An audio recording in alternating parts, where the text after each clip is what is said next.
það var fleiri en Sjálfstæðisflokkurinn bent á það að þetta væri kannski ekki rétt leið að feta því að það hafa vinnuhópar og verkefnastjórnir komist að þessari niðurstöðu sömuleiðis og reyndar eru margir á þeirri skoðun að það hafi ekki komið fram fullgild rök fyrir því að ástand efnahagsmála í þeim skilningi eða stöðu heimilanna muni batna með því að banna þessa tegund lána. Því að þetta snýr auðvitað fyrst og næsta spurningur það hvers konar lánakjör og lánaform í boði fyrir heimilin í landinu.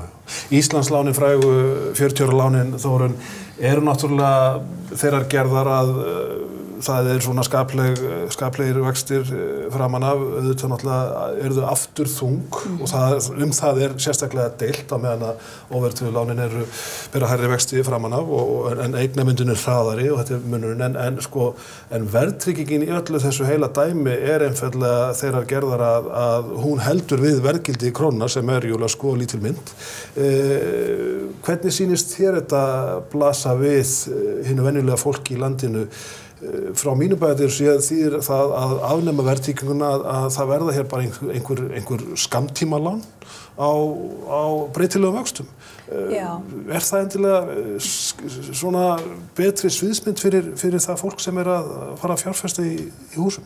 Nei, alls ekki og það alveg rétt sem að Stefán Einar kemur inn á vandinn ekki verðtrygging, vandinn liggur annars staðar, verðtryggingin bara afleiðing og birtingamynd. Þetta frumvarp sem var að koma fram í gær, ég nú aðeins búin að kíkja yfir það og við sjáum bara á því einmitt hvers vegna það ekki hægt að afnema verðtrygginguna. Vegna þess að þetta snýst að stytta þessi verðtryggðu jafngreiðslulán niður í 25 ár og það verði almenna reglan. En hins vegar það þannig að alltaf 75% lántakanda munu ennþá geta tekið þessi lán vegna þess að ungt fólk mun bara einfaldlega margt ekki standast greiðslumat á öðruvísi lánum, tekjulágt fólk ekki heldur. Og þetta hefur verið vitað og þetta Bjarni Benediktsson hefur komið inn á þetta og svarað þessu fyrir svolítið síðan í þinginu að þetta væri bara einfaldlega svo stór hópur sem að væri verið að kippa undan fótunum og þá ef að það ætti að banna þetta eitthvað fyrir alvöru þá væri bara verið að kippa fótunum undan þessu fólki, ýta stórum hópi fólks út á leigumarkaðinn og það nú ekki betra ástand. Ég skil ekki alveg þessu umræðu, Stefán, vegna þess að ef við afnemum Íslandslánin með öllu, 40 ára lánin, verðtryggð, með belti og axlabönd, þá einfaldlega blasir við dýrara lánsfé að mati sérfræðing. Það hinn pólitíski boðskapur sem til dæmis Framsóknarflokkur að fleita sér á í dag? Það þetta deilum það hvort að þessi dýrara lánsfé ekki þegar horft til lengri eða skemmri tíma og það eru ýmsar breytur inn í því, það að segja hvernig verðlag þróast og þar með verðtryggingin.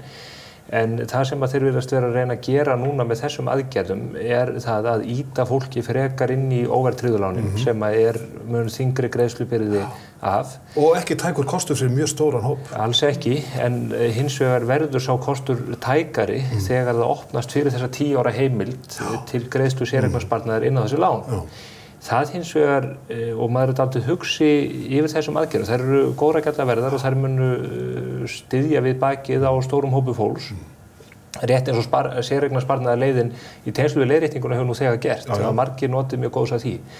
En þessi aðgerð, hún tekur ekki á þeim vanda sem brýnastur í stöðunni í dag og það lítur að þeim einstaklingum sem hafa ekki eigin fjárframlagi til þess að koma inn á markaðinn. Og þó að þú hafir